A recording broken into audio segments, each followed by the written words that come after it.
Hey biology students! In this video we're going to discuss HIV, the cause of AIDS.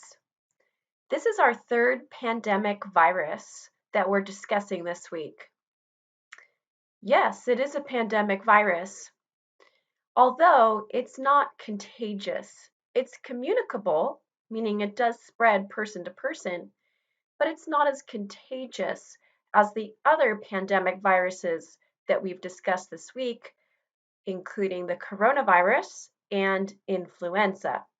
Both coronavirus and influenza are contagious. What that means is they're easily transmitted from person to person. The reason is that both of those are respiratory pathogens, so they're spread by respiratory droplets in the air. And the fact is, we all need to breathe. So that explains why those become more contagious pandemics compared to HIV. So HIV stands for Human Immunodeficiency Virus, and it is the cause of AIDS, acquired immune deficiency syndrome. We do classify it as a pandemic virus. To date, it has killed more than 34 million people since it was first described in 1981. So it's not contagious, but it is communicable, meaning that it does spread person to person. It just doesn't easily spread person to person. You probably know this from your 8th grade health classes, but contraction of HIV involves exchange of body fluids, and we define those as semen, vaginal secretions, blood, or breast milk. So activities that would increase the risk of exposure to HIV include unprotected sex, where anal sex and rape are most risky. The reason is that blood-to-blood transmission is more common in those types of activities. Also, intravenous drug users, and not as much anymore, but in the 1990s, blood transfusion was a method of transmission before the screening of donated blood became standard practice. It is possible to have vertical transmission of the virus, meaning from an infected pregnant mother to her fetus or through the breast milk. Let's talk a little bit about the history of HIV. Well, you guessed it, just like all the other pandemic viruses that we've discussed this week, we will see here that HIV is an example of another zoonotic spillover event. In this case, we're talking about SIV. SIV stands for Simian Immunodeficiency Virus. So this is a virus that invades various species of monkeys. And so approximately 1910, we have our zoonotic spillover event where the SIV virus transferred into humans. We think this is through bushmeat hunters, people who regularly slaughter monkeys and eat those monkeys. Now, the early transmission of HIV were mild infections and probably had limited transmission.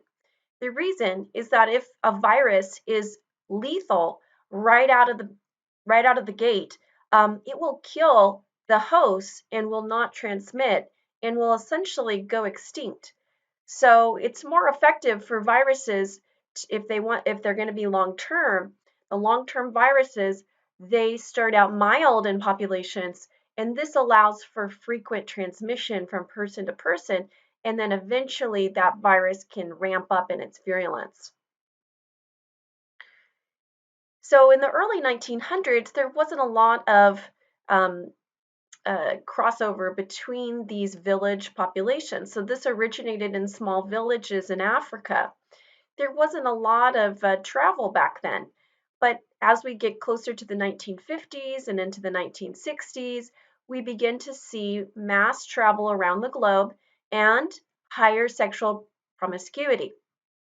So the 1960s ushered in this era of free love and age of Aquarius, and we do think that this increased the spread of HIV. And as it spread, it seemed to be increasing in its virulence. So the earliest documented case that we actually have, this is some blood that is on ice at a hospital in Africa in 1959. And that is the earliest documentation we have. We do know that following the crossover into humans in Africa, it began to spread and cases began to pop up all over the world. There is a very interesting documentary on the history of HIV. It's called And the Band Played On.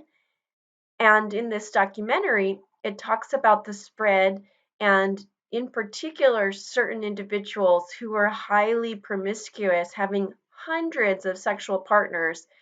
And a lot of these people were actually flight attendants. So they were on airplanes going to places all over the world, having hundreds of sexual partners and spreading this disease like wildfire. In 1984, the CDC finally declared that there was a virus responsible for the illnesses that had begun to be documented in the early 1980s.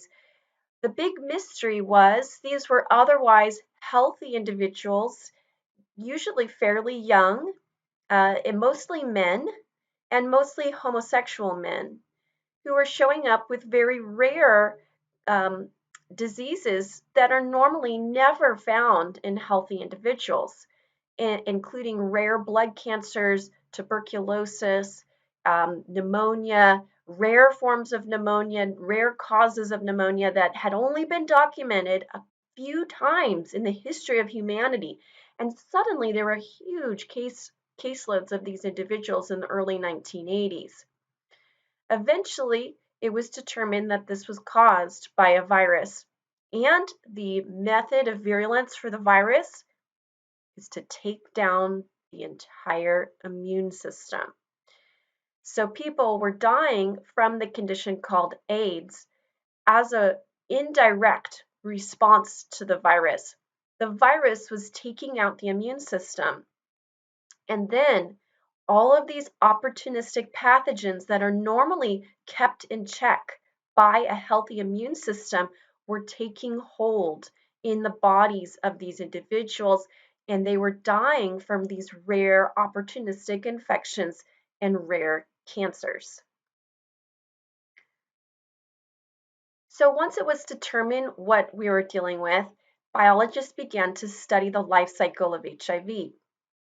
HIV is classified as a retrovirus. What that means is that it has an RNA genome, but it copies that RNA into DNA. And it does that to enter a latency phase during the replication of this virus. So it's a positive single-stranded RNA virus with 2 copies of its genome in a capsid, enveloped, and it comes prepackaged with 3 enzymes that it uses during its life cycle.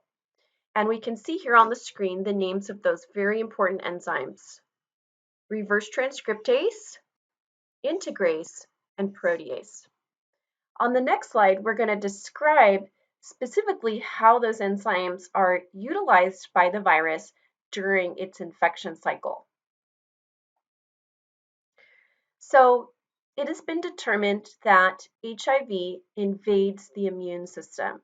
Specifically, when that virus enters the body through some sort of bodily fluid, as we discussed, mostly blood or semen or vaginal secretions, it will first encounter a macrophage or a dendritic cell. So it will begin its life cycle by invasion of a macrophage or a dendritic cell. And the function there is to allow that dendritic cell to transfer the virus to its ultimate target cell. So the ultimate target cell for HIV infection is a helper T cell. but it gets delivered to the lymph nodes. Remember, it's the lymph nodes that harbor the lymphocytes. So in order to find a helper T cell, you're going to need, as a virus, to be delivered to a lymph node. And so that's what happens. It gets delivered into a lymph node and then eventually finds its target cell, which is a T helper cell. So in this diagram, we're going to discuss how it invades a T helper cell. So let's draw the helper T cell. The receptor on the T cell that binds HIV is called CD4. There's also a co-receptor called CCR5 that's involved in the attachment stage. So here comes HIV. The spike protein on the HIV virus attaches to the cell receptors. This is called GP120 and acts as the viral ligand. The virus then fuses with the membrane of the cell, and the capsid is released into the cytoplasm. Inside the capsid, there are three important enzymes: reverse transcriptase, integrase, and protease. Now, in the nucleus is the cell's own DNA. The virus will uncoat and release its single-stranded RNA. It will then copy that into double-stranded DNA using the RT enzyme. The double-stranded DNA of the virus will enter into the nucleus of the cell. Using the integrase enzyme, it will integrate or incorporate itself into the genome of the host cell. We call this provirus, and it's a latency stage. Eventually, the cell's own RNA polymerase will synthesize messenger RNA for HIV. That messenger RNA will go to the ribosomes of the cell and be used to synthesize viral proteins. What is synthesized is actually a long strand of viral proteins that we call a polyprotein. Those polyproteins have to be cleaved into specific proteins, and the protease enzyme is involved in that step. So it's cleaved into enzyme proteins, capsid proteins, as well as GP120 proteins. Eventually, the virus will bud from the helper T cell. Inside of the new virions, we will find 2 copies of single-stranded RNA, plus the 3 enzymes that are involved in the life cycle of this virus.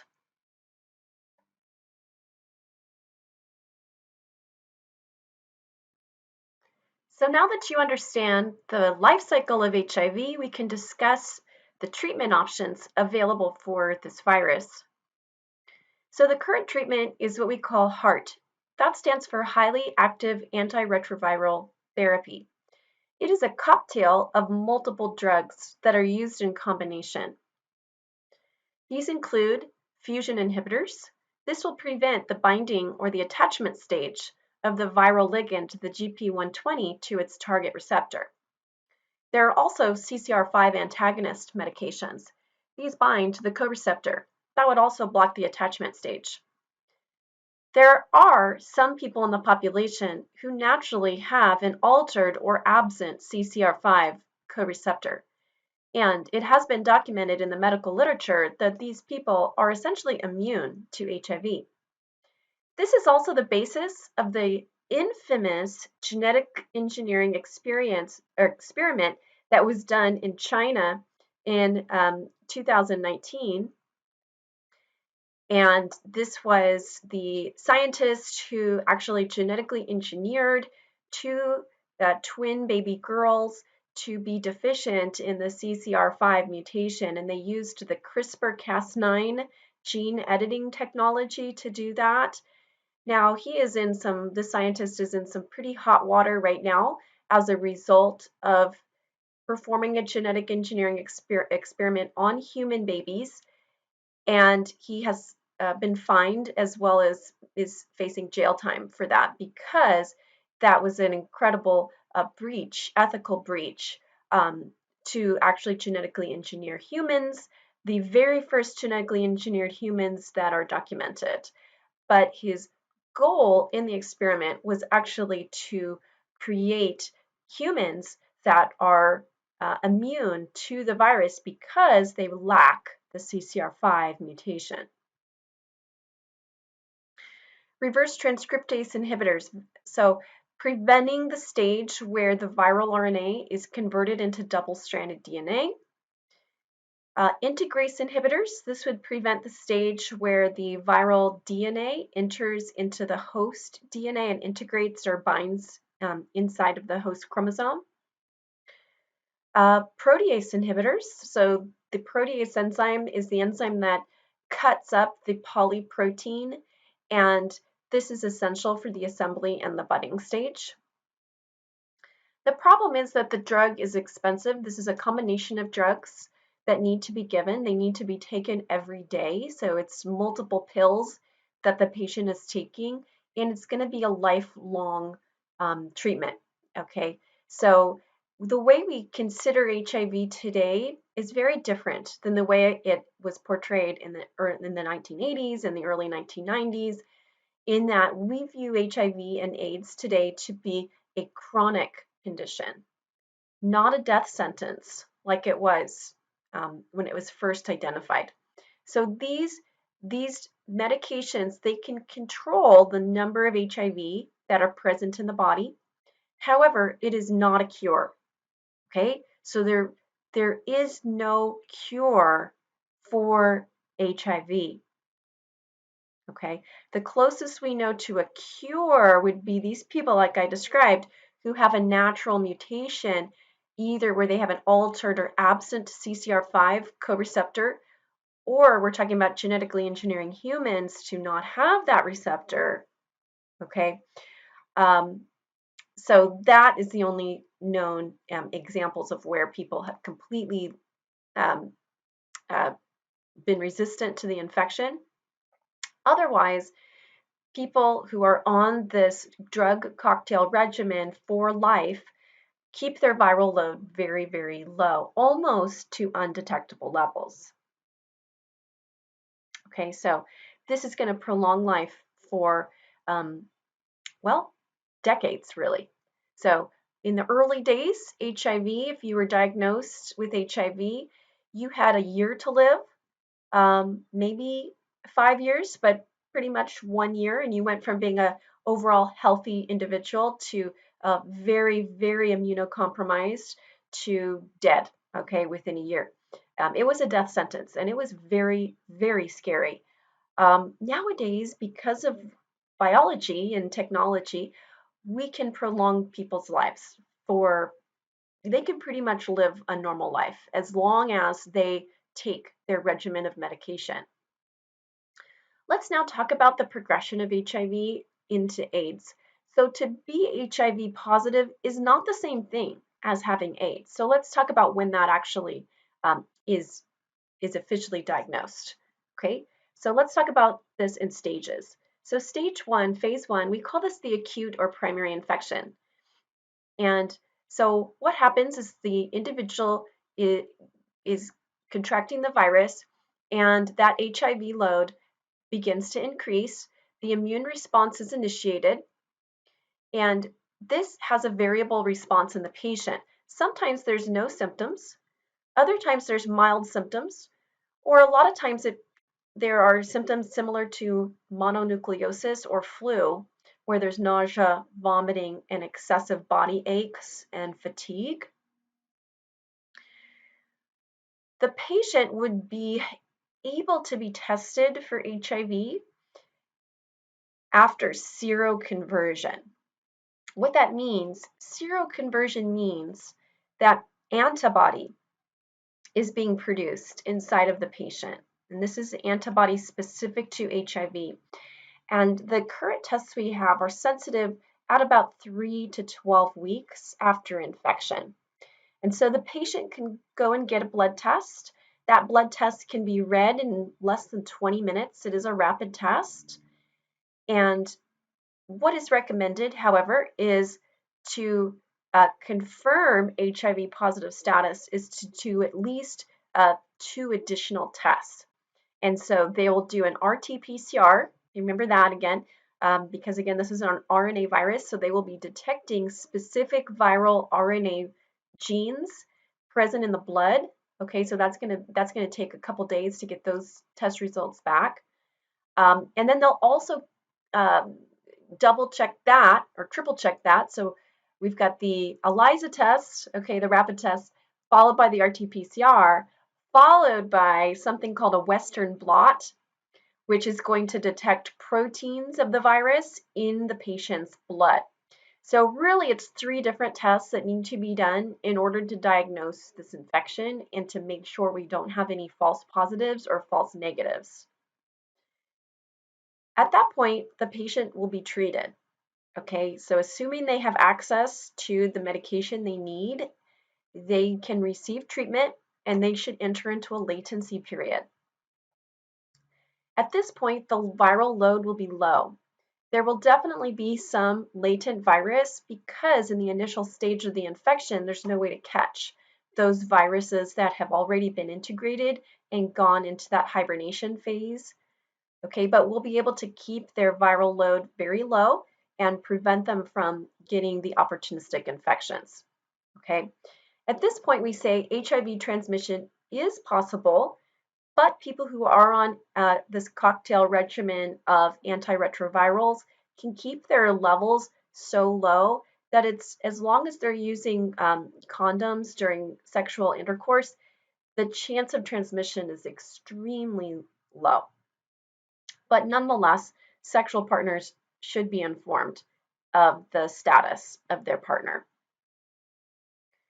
Now let's talk about, we'll go ahead and go into what happens in phase 3, okay? This is actually when AIDS occurs.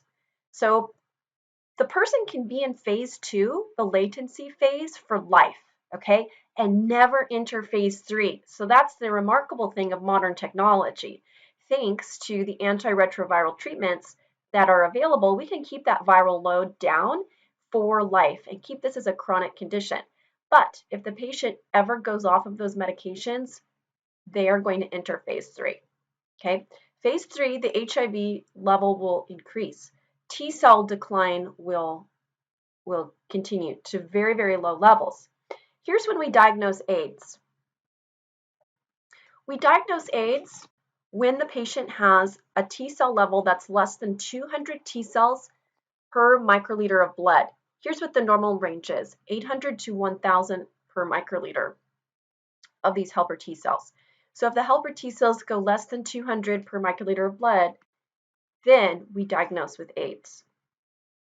This person is now very exposed to contracting opportunistic infections, including various rare cancers like pneumocystis pneumonia, tuberculosis, or Kaposi sarcoma. This is why people die. They die from the opportunistic infections that they are now exposed to as a result of a weak immune response.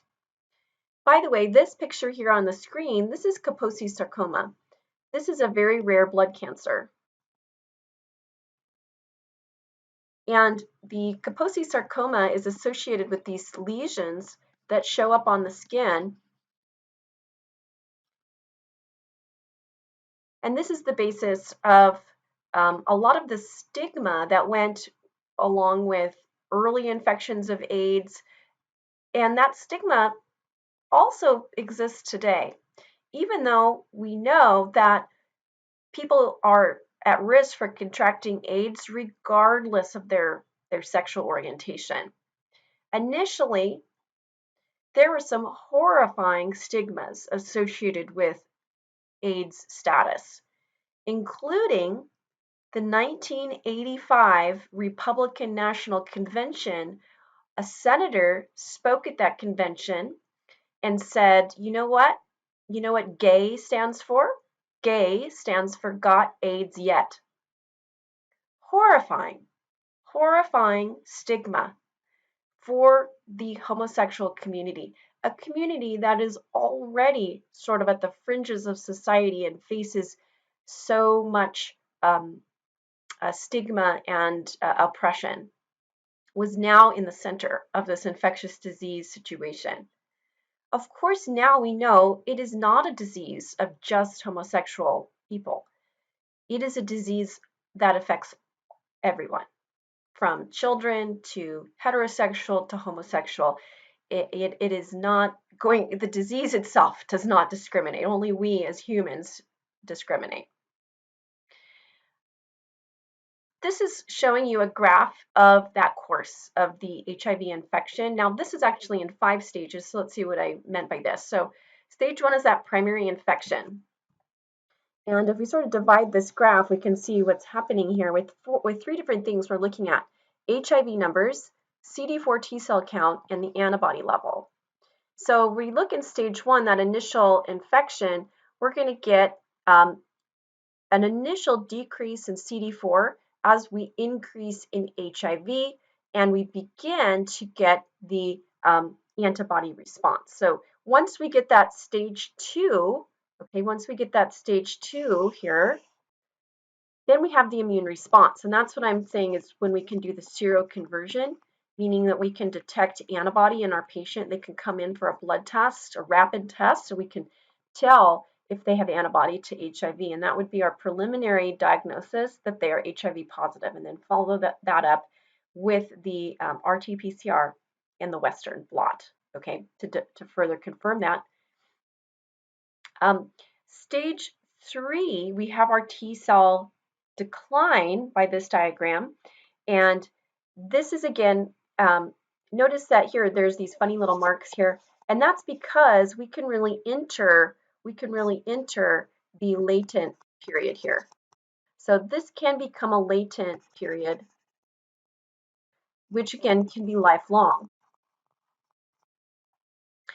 So it's possible this person never experiences the right side of the graph. Okay, the right side of the graph is when the T cells eventually do decline, HIV production increases, and then when that T cell level, remember, goes less than 200 microliters of the helper T cell per, so 200 T cells per microliter blood. Okay, so again, we begin to see, if we go here, we see that eventually that CD4 count goes down, that antibody will go down. Why does the antibody go down?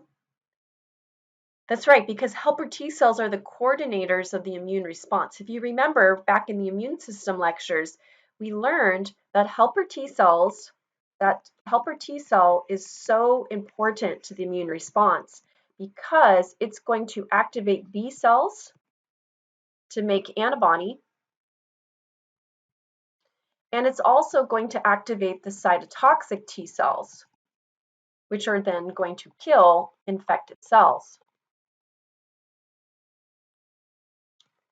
So now you can appreciate what this virus can do. So if that HIV virus comes in and destroys our helper T cell, what does that do to our antibody? Destroys our antibody response. It destroys our cytotoxic T cell response. And the whole immune system comes crashing down. Stage 5 would be patient death. That's when the CD4 count goes way, way down, and the HIV load increases. What about a vaccine? Well, over 20 years of effort to develop a vaccine. Many of the top minds in the world have been working on developing an HIV vaccine. Many HIV vaccine candidates have gone through clinical trials and failed. This is mostly due to several factors: the rapid mutation rate of the virus, the fact that there are actually multiple different strains of HIV, the latency stage. They've had trouble developing an effective immune response to the HIV virus. Many target obvious parts of the virus, including the GP120 protein. Others try to prime cytotoxic T cells and use a transfusion of HIV-specific or HIV-targeted cytotoxic T cells. But the likelihood is that we may never see a vaccine to HIV due to just the nature of the virus that is highly mutagenic, that has a latency period where it integrates into the chromosome of the cell for an undetermined amount of time and then comes out of hibernation. Those types of viruses are very difficult to control. Today, as we look at HIV in the world, there are 37 million people that live with HIV as a chronic disease, and largely in first world countries like the United States, the AIDS pandemic is under control as a result of education about the transmission, about rapid and frequent testing, and because we can prolong that latency of the virus using antiretrovirals. In other parts of the world, third world countries, Africa, the incidence of AIDS has declined, but HIV rates remain constant. 20% of infected individuals don't even know they have HIV, and 70% of new HIV infections are in sub-Saharan Africa. And the World Health Organization documents there's about 2 million cases of new HIV cases in the world every year. What about here in San Diego? Well, it's easy to look at the health department data and see that yes, HIV is here in San Diego. It's here in our communities. It's here among the people we interact with daily. And about 1% of all HIV positive people in the United States live in San Diego County. And we represent about 9% of all HIV positive cases in California. Overall, we would say the incidence has decreased, but we have an increase in people who are just chronically living with HIV, remember, as a chronic condition, and are on antiretrovirals.